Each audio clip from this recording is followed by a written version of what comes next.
please Anissa lead the prayer. Okay, Miss. So before we start our lesson today, we have to pray first. Pray begin.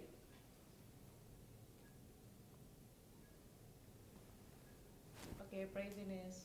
Okay, good morning everyone. Good morning, Miss. How are you doing? Good. Good. I'm doing good. I'm very happy to hear that. It's very nice to see you all again in my class today. But is anyone absent today? Yes, there's a lot. Novel is late. Oh, no problem. Okay, it's okay. So, before we start our lesson, I have a picture. So let's take a look this picture. All right. So, can you see what are they doing? Birthday party. Birthday party. It's a good point. It's a birthday party. Do you like parties? Yes. Yes, I love parties too. So, can you imagine that maybe you have host a birthday party at your home?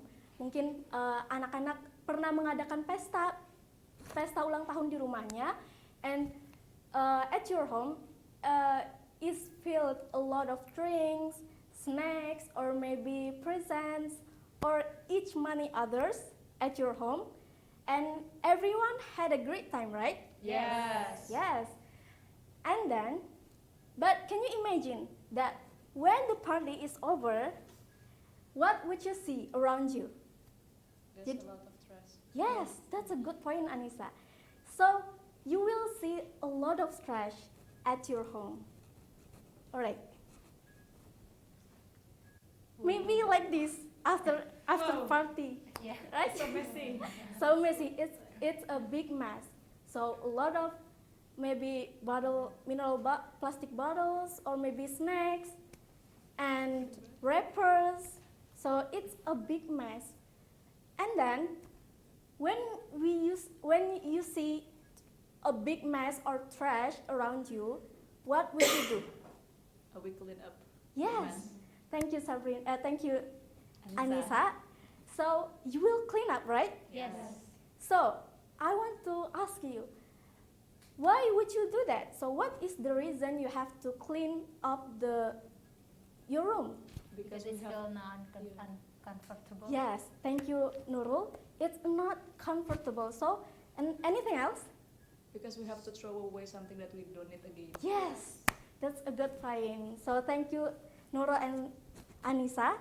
Jadi benar ya teman-teman, benar ya anak-anak. Jadi kalau misalnya sampah ada di sekitar kita, pastinya kita bakal membuang sampah tersebut karena kita tahu sampah itu tidak baik untuk kesehatan maupun lingkungan gitu ya. Nah, jadi kita harus clean up the mess, right? Yes. So, maybe anak-anak bakal menyapu atau mungkin ngepel lantai gitu ya karena ada tumpahan abis pesta tadi gitu. Nah, did you know that our body produce trash too? Yes. Yeah, of Yes. course. Okay, so if the trash in your body, jika sampahnya itu ada di tubuh kalian, bagaimana tubuh kalian bisa menghilangkan sampah tersebut? Can you answer? Okay, Brian. Yes, it's a kind of pengeluaran gitu ya, pengeluaran sisa metabolisme. Tapi tadi lihat lewat feces ya.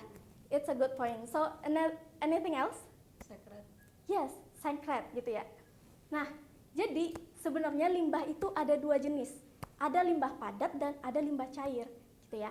Nah, limbah padat seperti yang Brian bilang, itu ketika kita makan pasti akan keluarnya seperti feses gitu kan. Nah, itu sistem yang bertanggung jawab terhadap mekanisme tersebut masuknya adalah ke digestive system. Nah, bagaimana dengan limbahnya yang cair atau mungkin hasil sisa metabolisme like water or maybe hasil sisa metabolisme itu siapa yang bertanggung jawab? Can anyone answer? Glands. Yes, glands. It's a good point, Anissa. Jadi, tubuh kita itu punya mekanisme untuk mengeluarkan hasil sisa metabolisme dan juga kelebihan air dengan yang disebut dengan excretory system.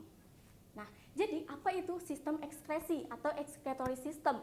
Adalah suatu sistem yang ada di dalam tubuh makhluk hidup yang berfungsi untuk membuang zat-zat sisa metabolisme yang tidak dibutuhkan lagi. Seperti apa? Misalnya, teman-teman drink a lot of coffee, drink a lot of tea, atau kelebihan air itu biasanya akan dikeluarkan melalui sistem ekskresi. Nah, kemudian juga ada karbon dioksida gitu ya, dan ada urea gitu. Jadi semua ini harus dikeluarkan karena dia bersifat toksik bagi tubuh kita gitu. Nah, selanjutnya, oke. Waalaikumsalam. Halo, oke, silahkan duduk ya. Oke, it's okay. Nah, apakah anak-anak masih ingat nih apa saja organ sistem ekskresi? Oke, Brian. Kulit. Yes, kulit. Anything else? Kidney. Yes, kidney. Another one? Heart. Yeah, heart. Mungkin lebih tepatnya paru-paru, ya. Liver. Yes, liver. Oke. One more. Ginjal. Ginjal, yes, kidney. Kidney ada. Ada kulit, ada paru-paru, dan juga satu lagi hati. Benar ya, teman-teman? Jadi, kemarin kita sudah sempat bahas, there are 4 of excretory system. Jadi ada kulit, hati, ginjal, dan paru-paru. But, now we are gonna focus on the one organ, that is kidney. So, apakah ada yang masih ingat apa fungsi dari ginjal? Ya, Memproduksi. thank you Sabrina. Jadi benar ya, memproduksi urin gitu. Nah, jadi di sini anak-anak sudah paham ya tentang apa itu fungsi dari ginjal. Oke.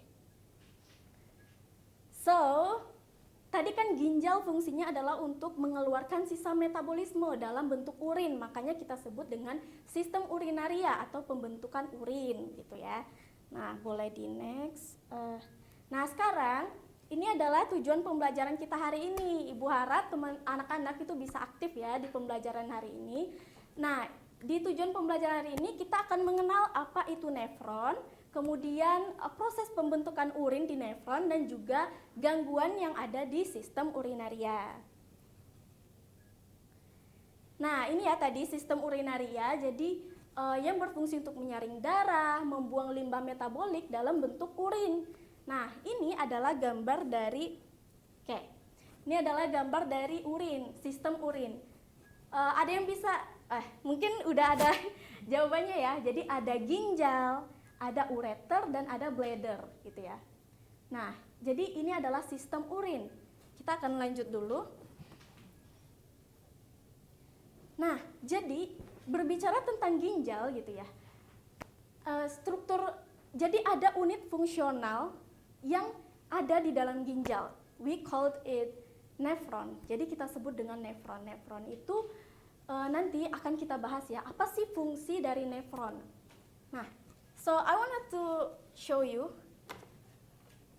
Alright, this is your kidney, but yes, it's not a big like this, right? Yeah. But did you know where is nephron? Di mana letak dari nefron itu gitu ya? Nah, berdasarkan di gambar, oh ya sebelumnya, ada yang tahu letak dari ginjal? Mic-nya. Ada yang tahu letak dari ginjal itu di mana? Yes, that's right. Jadi lebih tepatnya letak ginjal itu adalah di rongga perut, di bawah tulang rusuk gitu ya. Nah, jadi udah paham ya letak dari ginjal. Nah, sekarang nefron, kalau berbicara tentang nefron, letak dari nefron itu adalah di korteks. Nih ya, nefron itu yang mana sih, Bu? Nah, nefron ini adalah yang ini ya. Nih, saluran yang tertanam di antara medula dan juga korteks. Itu ya. Nah, mana bagian korteksnya? Korteks itu adalah lapisan terluar dari ginjal. Ini ya. Ini adalah korteks dan ini adalah medula. Nah, teman-teman bisa bayangkan kalau nefron itu berada dari sini, dari korteks sampai ke medula. Itu ya.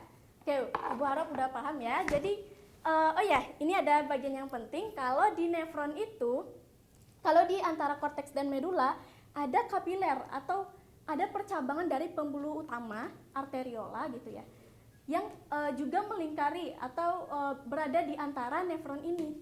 Tuh. Nah, ini adalah arteriola, pembuluh darah utama yang akan masuk ke dalam nefron dan nantinya juga akan keluar ke dan diedarkan ke seluruh tubuh seperti itu. Nah, tapi ini agak sulit ya memahami dari nefronnya. Jadi Ibu mau kasih gambar yang mudah. Nah, ini adalah kalau misalnya anak-anak mengambil satu nefron nih. Nefron itu terbagi atas dua bagian, yaitu ada yang bentuknya bulat. Nih, anak-anak bisa lihat ya, bulat. Terus ada yang bentuk kayak saluran. Kita kenal sebagai tubulus. Jadi ada dua bagian dari nefron, ada badan Malpighi yang bulat itu disebut dengan badan Malpighi dan yang saluran ini kita sebut dengan tubulus, gitu ya. Nah, tapi tubulus itu ada 3 jenis. Tubulus itu ada yang yang letaknya itu dekat dengan glomerulus. Kita kenal sebagai tubulus contortus proximal. Nah, kemudian ada yang tertanam di sini. Nah, garis putus-putus ini apa sih? Garis putus-putus ini adalah menandakan bahwa perbatasan antara medula dan korteks, di atas korteks dan di bawah medula. Jadi lengkung Henle ini tertanam di dalam medula gitu ya. Ini disebut dengan lengkung Henle. Nah, kemudian ada saluran yang berkelok juga, mirip seperti tubulus contortus proximal, akan tetapi letaknya jauh dari glomerulus.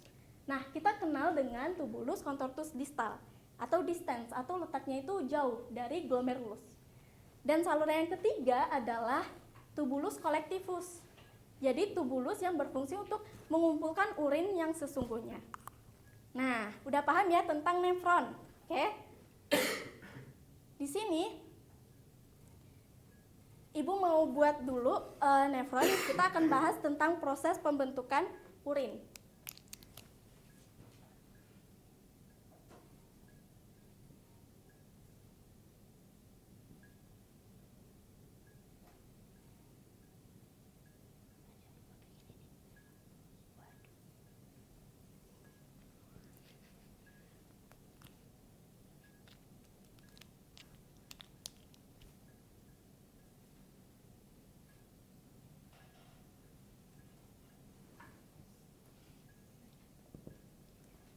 Nah, semoga terlihat ya anak-anak, karena spidol Ibu udah habis. Nah, oke, Nova ada spidol, Nova? Oke. Nah,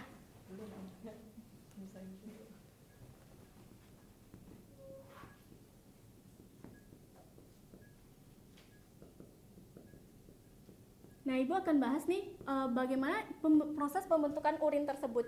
Jadi ada 3 proses, yaitu ini ya. Ini. Nah, ini kan tadi apa?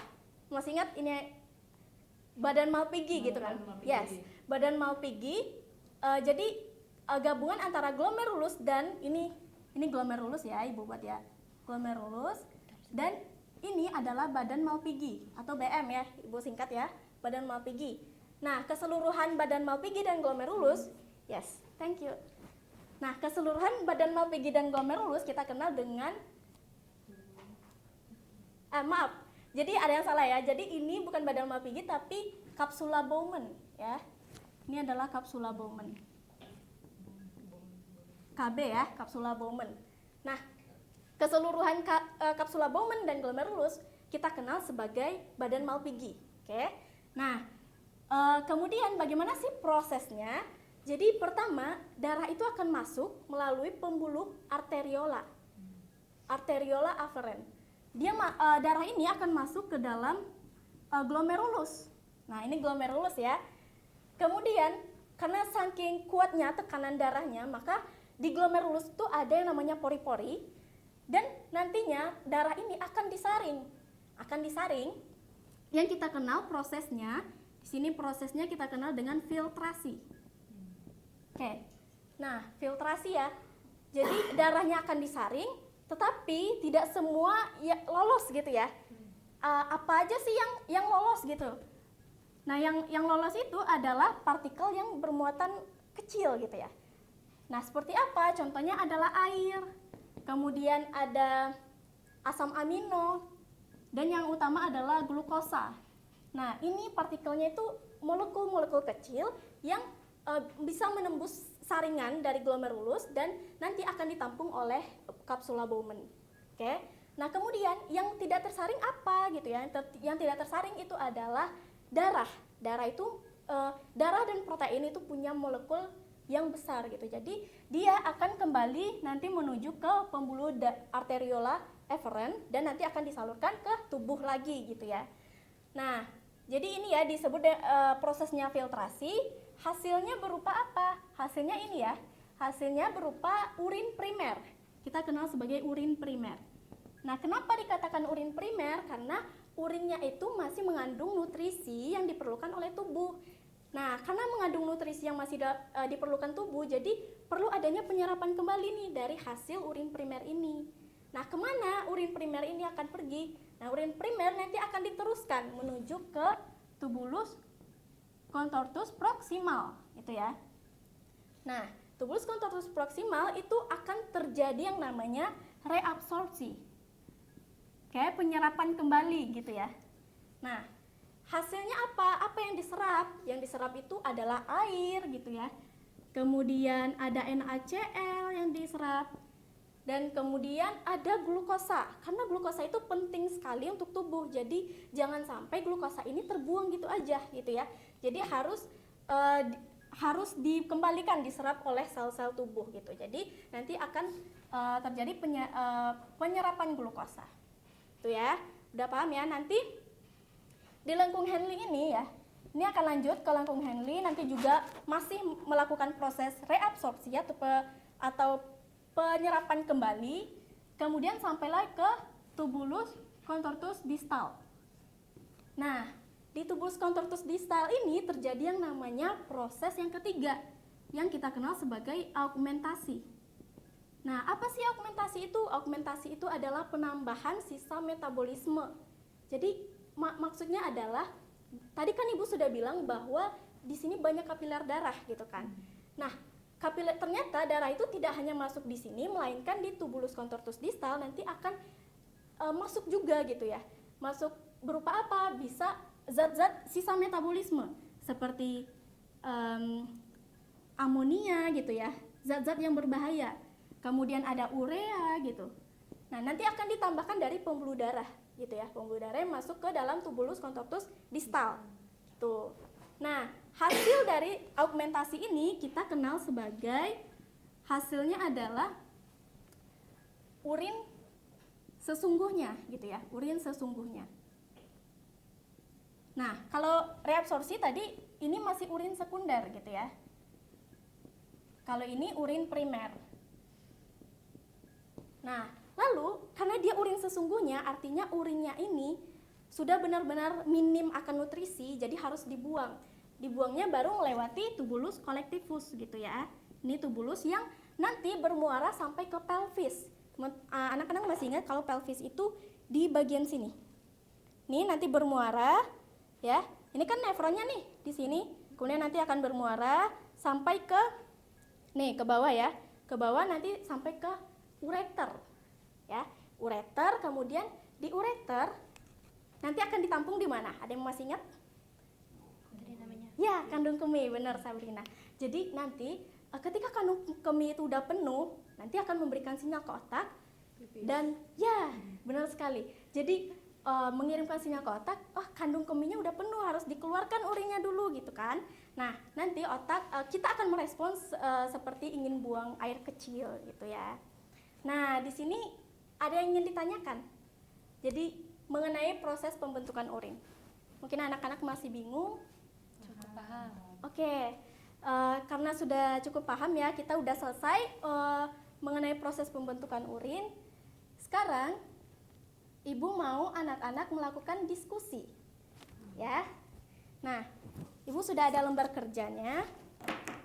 Sekarang Ibu akan bagi anak-anak menjadi, sekarang kita ada berapa anggota? 3, 5, 8 ya. Jadi ini AB gitu ya. Ini A, B, AB, AB, AB. Oke? Jadi ada kelompok A dan ada kelompok B. Nah, di sini ada gangguan dari sistem urinaria. Tapi kita harus diskusi ya bersama-sama. Nah, boleh kumpul dulu yang grup A yang mana, grup yang B yang mana. Oke, B ke belakang lah. B. A ini A, B.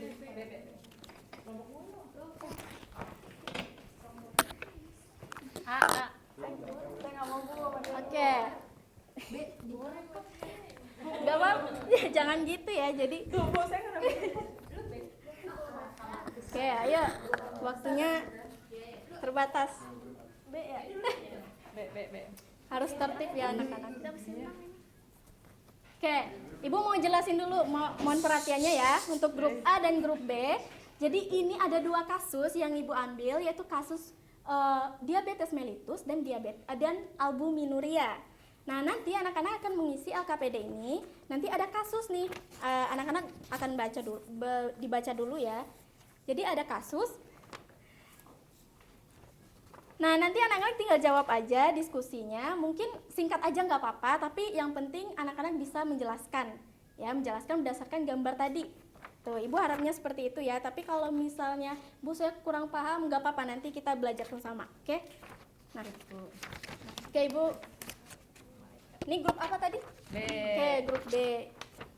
Ya, grup A. Maaf, kebalik ya. Ini grup. Oke, maaf.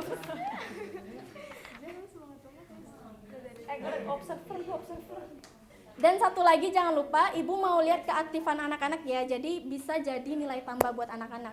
Jadi jangan diam-diam aja, harus aktif diskusi. Oke? Oke, Miss. Oke, waktunya cuma 2 menit saja ya untuk mengisinya.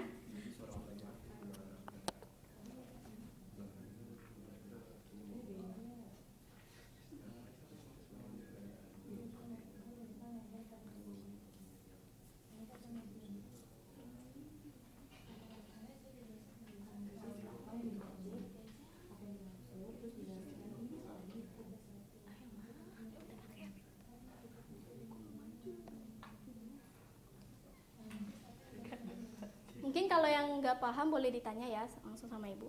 Baik, Ibu.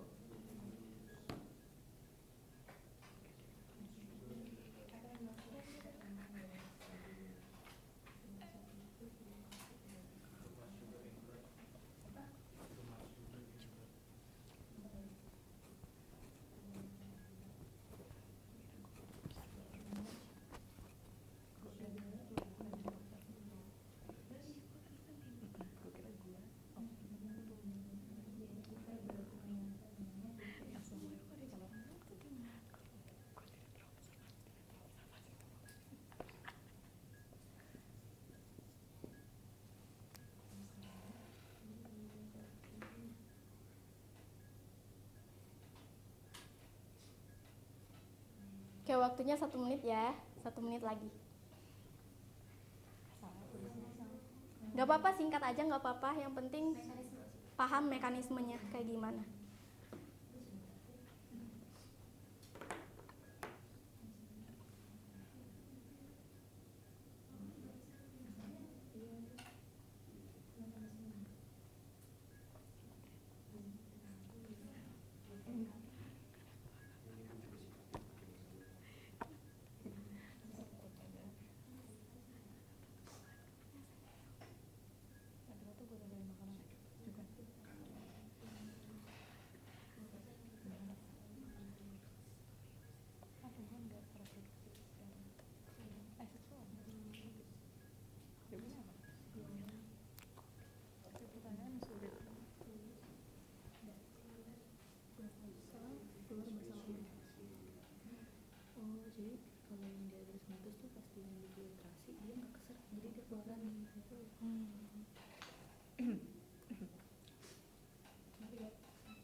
Oke, ayo udah belum?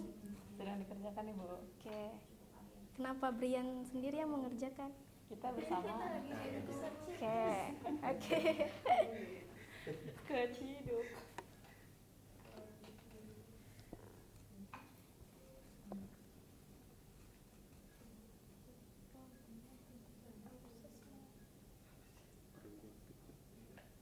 sampai 30 detik lagi ya.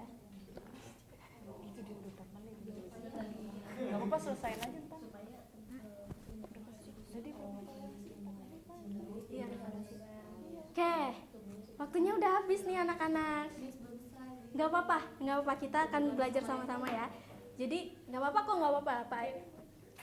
Tapi di sini Ibu mau lihat gitu ya, hasil diskusi anak-anak itu kayak gimana, apa aja yang udah didiskusin. Jadi nanti akan presentasi ya ke depan. Baik. Nah, grup A tadi mana? Oh ya, dari grup A dulu ya. Ayo grup A. Nanti mungkin boleh maju dulu semuanya. Oke. Anak-anak mungkin misalnya kalau butuh penjelasan dari sini bisa dijelaskan ya dari papan tulis yang udah Ibu gambar. Oke.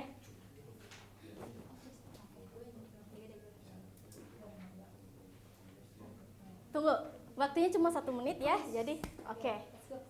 Assalamualaikum warahmatullahi wabarakatuh. Waalaikumsalam warahmatullahi wabarakatuh. Ya, jadi kami dari kelompok A itu menjelaskan tentang diabetes mellitus. Oke. Kan dari penjelasan nomor 1. Ya, jadi pada nomor 1 itu si siswanya kan mengalami diabetes mellitus. Jadi diabetes mellitus itu karena penyakit metabolik atau karena too much sugar in blood. Hyperglycemia karena gangguan produksi insulin oleh pankreas. Oke. Jadi nomor 1 itu diabetes mellitus itu karena urinnya itu mengandung banyak glukosa gitu ya. Oke, boleh next nomor 2. Oke, yang kalau penjelasan nomor 2 itu mekanisme urin bagaimana pada penderita diabetes mellitus. Nah, tadi yang sudah dijelaskan oleh Ibu, kalau misalkan di proses filtrasi ini nanti kan ada penyerapan air, asam amino dan glukosa. Nah, pada penderita diabetes mellitus ini si glukosa itu tidak terserap. Jadi dia akan ikut keluar lagi bersama sisa-sisa yang tidak terserap lain seperti darah dan apa tadi? Darah dan protein. Nah, gitu. Jadi kalau misalkan menderita diabetes mellitus itu dia tidak bisa menyerap glukosa untuk dilanjutkan ke proses reabsorpsi. Keren banget. Boleh lanjut di nomor 3. Nomor 3, dasar pentingnya minum cukup air karena dari penting air. Jadi pentingnya air itu untuk karena kan gula terlalu banyak di darah, jadi pentingnya air untuk membantu gula-gula tersebut keluar dari darah gitu. Oke. Dan juga untuk menjaga nutrisinya. Ya, benar sekali. Terus apa hubungannya dengan proses pembentukan urin di nefron? Jadi ketika di nefron dia itu butuh banyak air, penyerapannya butuh banyak air. Jadi supaya penderita diabetes mellitus ini tidak dehidrasi, jadi perlu minum banyak air. Oke, benar sekali ya teman-teman. Jadi udah paham ya tentang diabetes mellitus. Di sini ada yang mau ditanyain nggak? Oke, tepuk tangan dulu buat kelompok A. Oke, boleh di next kelompok. Oke, karena waktu Ibu udah habis ya. Jadi di sini untuk albuminuria teman-teman bisa pelajari sendiri lagi ya. Nah, ini sebenarnya ada latihan, tapi Ibu jadikan PR aja ya. Jadi minggu depan itu kita akan mengulas tentang latihan ini. Dan nanti kalau misalnya anak-anak masih ada yang kurang paham nih selama belajar sistem ekskresi gitu ya, anak-anak boleh dicatat dulu pertanyaannya apa gitu ya, nanti akan kita diskusikan di pertemuan selanjutnya. Oke, sekian dari Ibu, mungkin boleh ditutup lagi Anissa yang tadi ya buka. Oke, boleh. Oh ya, kesimpulannya dulu. Ayo Nisa, sekalian ya. Yeah, okay. Kesimpulan. Maybe I want to make some conclusion for today material. So today we already learned about system excretion Yes. system, and then we learned about how the process of urine mechanism. Yes. And we already explained about the disease of the urine mechanism, Yes. like diabetes mellitus and albuminuria. So yeah, before we close this lesson, I want to lead some prayers again. So before we go home, let's pray together. Play begins. Pray finish. Thank you, Miss. Oke, thank you semuanya. Thank you, Miss.